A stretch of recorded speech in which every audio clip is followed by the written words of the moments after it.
রোজার মাসে কিচেনটাকে সুন্দরভাবে গুছিয়ে নেওয়ার জন্য কিচেনের জন্য নতুন একটা ক্যাবিনেট তৈরি করলাম।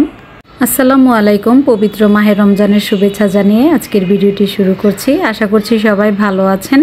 পবিত্র এই মাসটি কিভাবে শুরু হলো, কিভাবে সবকিছু গুছিয়ে নিচ্ছি, সবকিছু মিলিয়ে ছোট্ট একটি ভিডিও আজকে আপনাদের সাথে শেয়ার করতে যাচ্ছি। আশা করছি ভিডিওটি আপনাদের কাছে ভালো লাগবে। এবার পবিত্র মাহে রমজান মাসে সব কাজকর্ম আমার একটু লেটই বলা চলে। বাজার থেকে শুরু করে সব কিছু একটু লেট করে করা হয়েছে। তবে পবিত্র এই মাসটিকে ঘিরে আয়োজনের কিন্তু কোনো কমতি রাখেনি। এই পবিত্র মাসে কিন্তু প্রত্যেকটা মুসলিমই চায় তার ঘরে যেন সুন্দরভাবে সব কিছু আয়োজন করে রাখতে পারে। এই ভিডিওটি আমি শুরু করেছি রোজার আগের দিন থেকে। সকাল সকাল নাস্তা করে নিচ্ছি। তো সকালবেলা আজকে বাইরে থেকে নাস্তা আনা হয়েছে, মেয়েদেরকে নিয়ে বসে একসাথে নাস্তা করে তারপর রোজার বাজার করতে যাব। অনেক দিন পর বাইরের নাস্তা খাচ্ছি। এখন স্বাস্থ্য নিয়ে একটু সচেতন হয়ে গিয়েছি, বাইরের খাবারগুলো খুব কম খাওয়ার চেষ্টা করি। রোজার মাসের পূর্ব প্রস্তুতি কে কেমন নিয়েছেন অবশ্যই কমেন্টস করে জানাবেন। রোজার মাস চলে আসার আগেই যদি সব কিছু সুন্দরভাবে গুছিয়ে ফেলা যায় সেই ক্ষেত্রে তো আরও ভালো। রোজা রেখে বাড়তি কাজকর্মগুলো করতে কিন্তু বেশ কষ্ট হয়ে যায়। রোজা আসার একদম শেষ মুহূর্তে এবার আমাকে সব কিছু গুছাতে হবে, সেগুলোই চিন্তা করছিলাম যে কিভাবে কি করব। একটু একটু করে সব গুছিয়ে নিতে হবে, কিছুই করার নেই। তবে রোজার মাসে বাড়তি কাজকর্মগুলো একটু কম রেখে যদি সব কিছু গুছিয়ে নেওয়া যায় আর রেগুলার রোজা রেখে নামাজ পড়ে এই সব কিছু মেনটেন করা যায়, সেক্ষেত্রে আমি বলবো যে একটা পারফেক্ট রোজার মাস আমরা কাটাতে পেরেছি। পরিবারের খেয়াল রাখার পাশাপাশি চেষ্টা করব রোজার মাসটা যেন আমি সুন্দরভাবে প্রপার নিয়মে কাটাতে পারি, এই তো আমার চেষ্টা থাকবে। চা নাস্তা খেয়ে আমি একটু গ্রোসারি শপে যাব, কিছু রোজার মাসের কেনাকাটা করতে যাব আর কি। রোজার মাসের কেনাকাটাটা বিশেষ করে আমি একটু গুছিয়ে করি। প্রতিদিনই ভাজা পোড়া খাই না, আমার ঘরেও পছন্দ করে না প্রতিদিন ভাজা পোড়া, তাই চেষ্টা করি বাজারটা এমনভাবে গুছিয়ে করার যেন আমি রোজার ইফতারিতে এক এক দিন এক এক ধরনের আইটেম বাচ্চাদেরকে এক এক ধরনের নাস্তা তৈরি করে দিতে পারি আর কি। ইফতারিতে বিশেষ করে ছোলা, বুট, বেগুনি এগুলাই কিন্তু আমাদের, আমি বলবো যে বাঙালিদের একদম প্রধান খাদ্য হয়ে উঠেছে। ইফতারি আইটেমে এসব খাবার না থাকলেও কিন্তু ভালো লাগে না।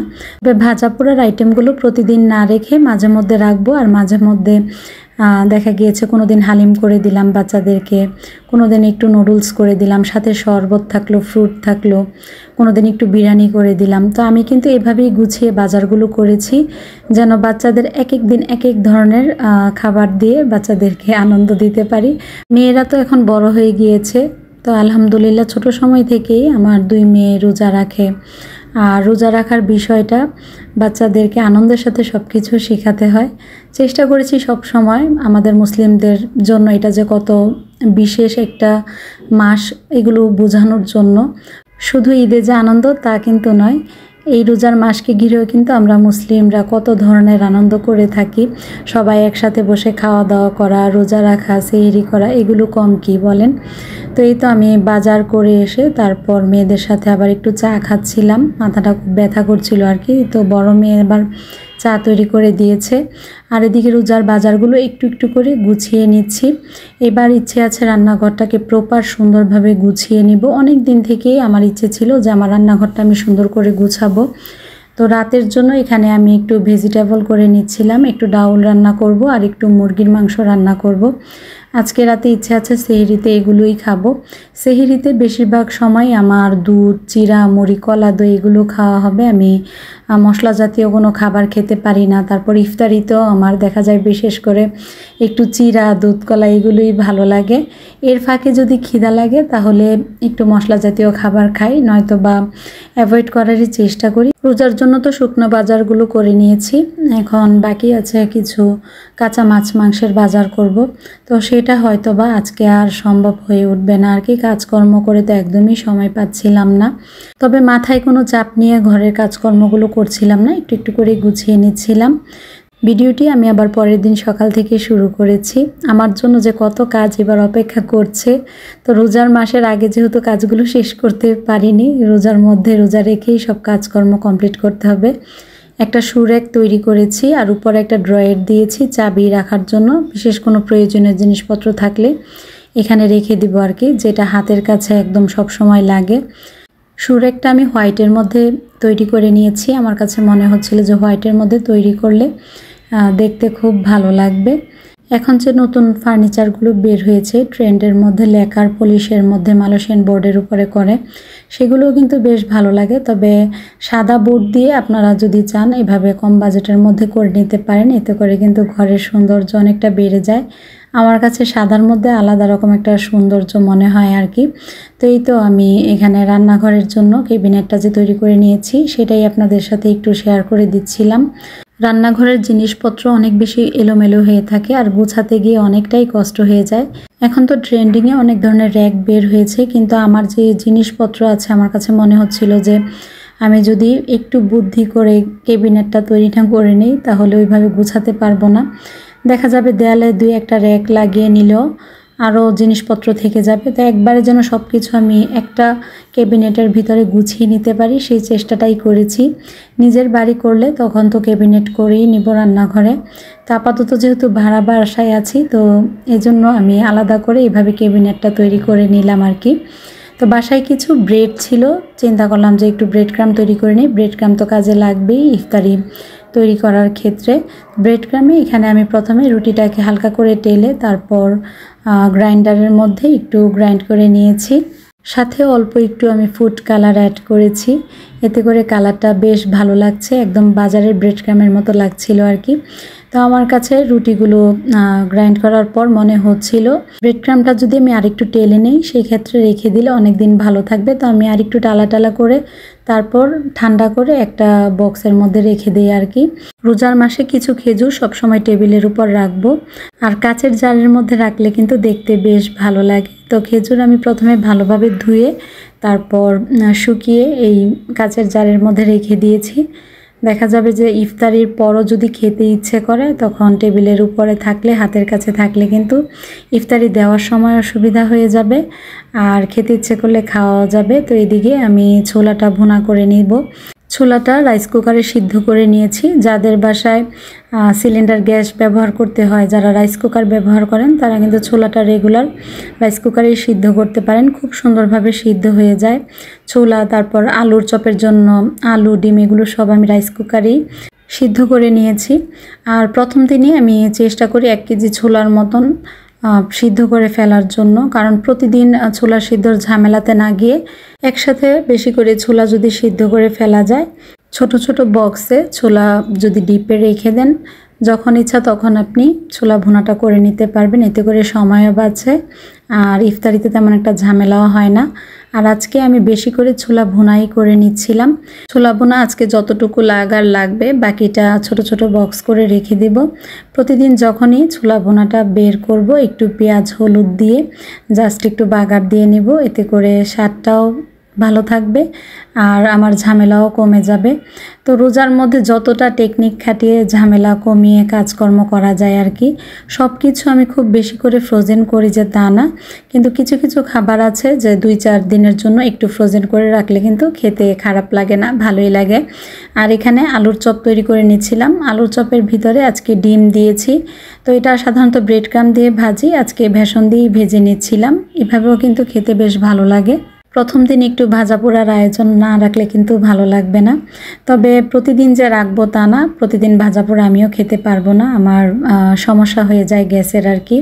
তো আজকে কুমড়ো ফুলের বড়া, তারপর একটু আলুর চপ, বেগুনি এগুলো তৈরি করে নিচ্ছিলাম আর কি। প্রথম দিন রোজার মাসের ইফতারি আলাদা যেন মনের মধ্যে একটা আনন্দ কাজ করে।